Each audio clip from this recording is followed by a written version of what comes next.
যে বাংলাদেশের প্রতি বছরে $70 বিলিয়ন বাজেট বরাদ্দ করা হয়, অর্থাৎ 7 লক্ষ কোটি টাকার। বাংলার জমিনে 64টি জেলা রয়েছে, 4554টি ইউনিয়ন রয়েছে, 493টি উপজেলা রয়েছে, 632টি থানা রয়েছে, 49,500টি ওয়ার্ড রয়েছে, 86,000 গ্রাম রয়েছে। সমানভাবে যদি এই অর্থের সুষম বন্টন হতো এবং গুণগত ব্যয় হতো, প্রতিটি জেলা প্রায় 10,000 কোটি টাকা করে পায়। এই অর্থের যদি গুণগত ব্যয় হতো, আমি দৃঢ়ভাবে বিশ্বাস করি বাংলার জমিনে দারিদ্রতা থাকতে পারে না।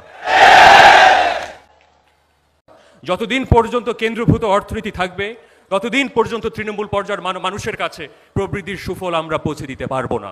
তো আমি সরকারের কাছে বিনয়ের সাথে অনুরোধ করব, আগামী অর্থ বছরের জন্য যাতে আমরা অবশ্যই, যদি আমরা তৃণমূল পর্যায়ের মানুষকে মূল অর্থনৈতিক স্রোতধারাতে অন্তর্ভুক্ত করতে চাই, প্রাদেশিক সরকার ছাড়া এখন আর কোনো বিকল্প কোনো পথ নাই।